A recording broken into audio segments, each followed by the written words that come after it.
Paula Gouré, c'est ciné, c'est média. Bonjour cher public, je suis ravie de vous retrouver aujourd'hui. Alors on va aujourd'hui parler du cinéma comme d'habitude, mais j'aimerais en fait vous dire que le cinéma ce n'est pas que un moyen de divertissement, c'est aussi un moyen d'éducation, d'information, mais surtout un moyen de sensibilisation. Et aujourd'hui je suis ravie de vous parler d'un film qui a essayé de sensibiliser, sinon essaie de sensibiliser sur les violences faites aux jeunes filles. Il sensibilise même. Il sensibilise même, il sensibilise sur les violences faites aux jeunes filles. Et pour ce faire, je vous laisse regarder déjà la bande-annonce.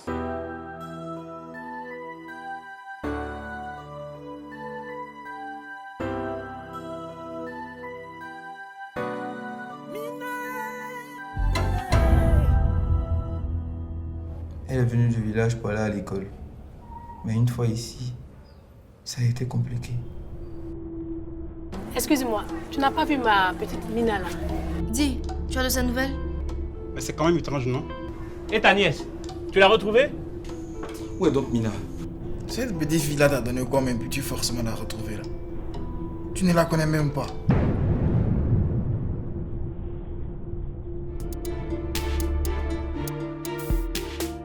Tu me prends pour qui? Hein? Comment tu peux être aussi irresponsable? La petite m'a tout raconté. C'est fini pour nous aujourd'hui. Je suis venue chercher la petite. Et puis ouvre-moi la porte. Non, pardon, faut la laisser, tu vas la tuer. Yo, écoute-moi très bien. Cette fille-là, tu vas te débarrasser d'elle.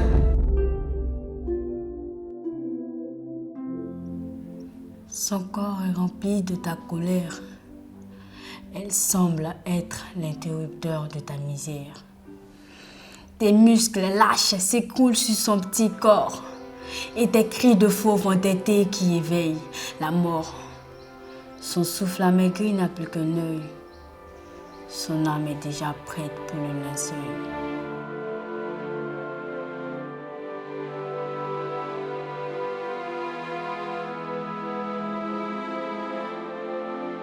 Ressaisis-toi avant qu'il ne soit trop tard.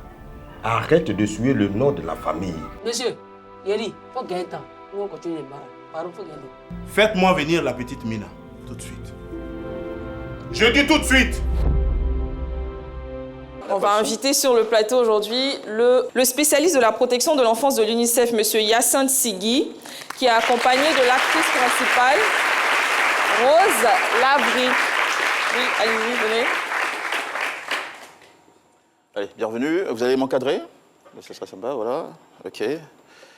Vous allez nous présenter vos invités qui sont on a ici le monsieur en bleu, tenu de l'UNICEF, c'est le spécialiste de la protection de l'enfance à l'UNICEF, M. Hyacinthe Sigui, c'est ça? Bonjour et bienvenue. Et la jolie demoiselle est Rose Lavry, l'actrice principale du film Orange Sucré. Le film s'appelle Orange Sucré, la série. D'accord. Bonjour, bonjour Rose.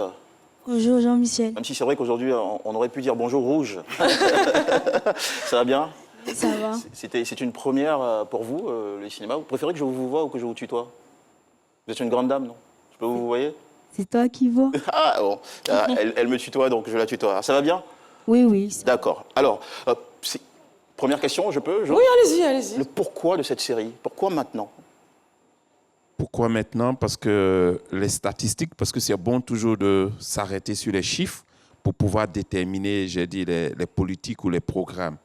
En Côte d'Ivoire, il faut reconnaître que la question de la violence a un niveau, j'ai dit, alarmant. Vous savez, au niveau de la Côte d'Ivoire... Et quand vous parlez de violence, vous parlez de violence faite aux enfants ou de violence en toute général? forme de violence. D'accord, toute forme de violence. En Côte d'Ivoire, il y a eu beaucoup de progrès, que ce soit au niveau économique, au niveau de la santé, mais au niveau de la violence, c'est vraiment alarmant parce que vous avez 47% des filles qui ont été victimes de violences physiques, vous avez 19% de filles qui ont été victimes d'abus sexuels, n'est-ce pas? Vous avez également 40% d'élèves qui sont punis par leurs enseignants.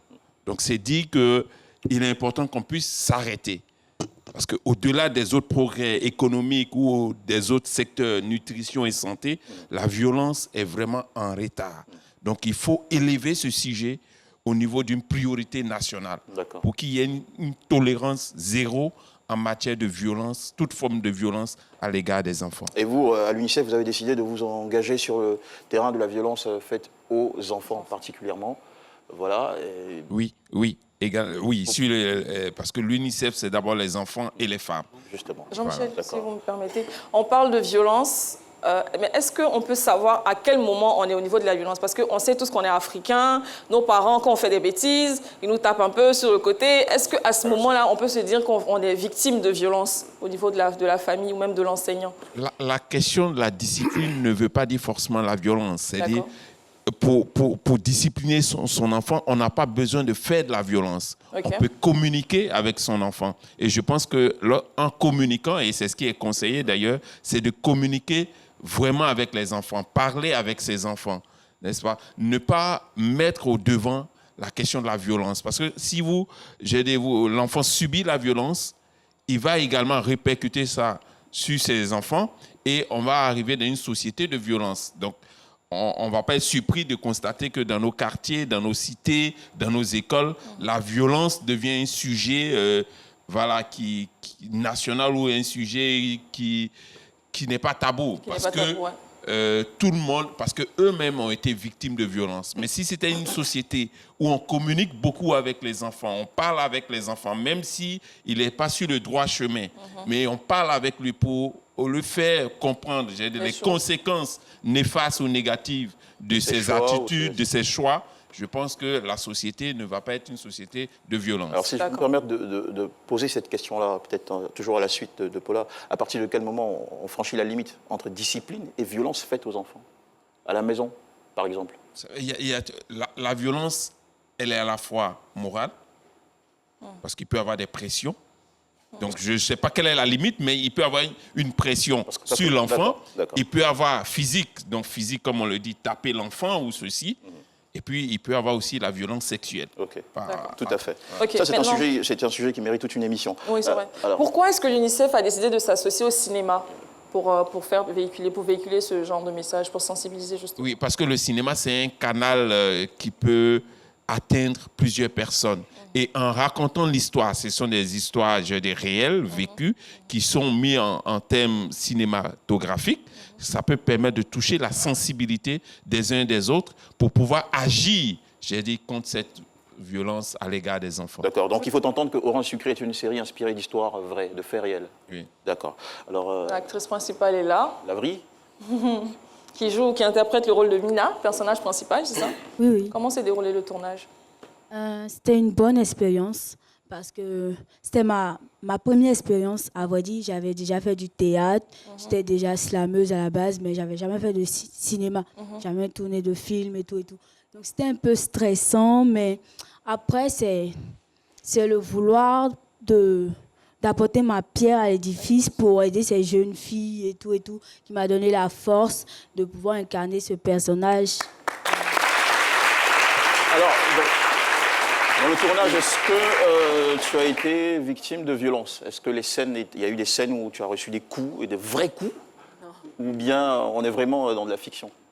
Oui, on est vraiment dans de la fiction. C'est pas vrai. C'est pas réel. C'est pas réel. D'accord. Ouais. Sinon, tu aurais ressenti le truc. De toute façon. Je l'ai ressenti à proprement dans le cœur. Dans le cœur? Dans le cœur, ouais. D'accord. Ok. Est-ce que tu as un message à adresser à tous ceux qui suivent cette émission, particulièrement, peut-être, je ne sais pas, tu peux choisir de parler aux parents, aux enfants, aux plus jeunes aussi? Je voudrais m'adresser aux adultes, parce que les enfants ne sont pas le truc, comment on dit ça? C'est pas eux le problème. Le problème, c'est les adultes. C'est-à-dire, si tu tapes un enfant, il ne va pas te rendre le coup. Réagir, il va rester crispé, tu vas continuer à le taper. Et il y a des enfants, eux, ils n'arrivent pas à dire ce qu'ils ressentent, ils n'arrivent pas à se dévoiler, à s'ouvrir. Et donc, moi, j'aimerais apporter mon aide à ces enfants qui veulent s'ouvrir, avoir de l'envie. En tout cas, s'il y a des enfants qui se disent que ils ne peuvent pas parler, moi, je suis là, je peux les aider. À travers mon slam, à travers ma vision des choses, je peux les aider. Et merci beaucoup. Très, très, très aimable. Alors voilà, donc c'est tout pour moi. La série sera disponible très bientôt sur RTI1, une série de 6 épisodes de 26 minutes qui a été produite par l'UNICEF, réalisée par Alex Ogou. La productrice est très charmante. J'aimerais la saluer ici, qui est Lorraine Sénéchal, je pense, oui, productrice. Sénéchal, pardon, directrice générale de l'ICASA. Voilà, donc suivez très bientôt. Et on salue aussi Nash, qui fait partie des actrices. Pour peut-être juste préciser que la série la diffusion va commencer le samedi 3 à 19h15. D'accord. Voilà, sur la RTI. Merci beaucoup pour tous ces détails utiles d'ailleurs. Allez, on vous raccompagne. Au revoir. Merci beaucoup.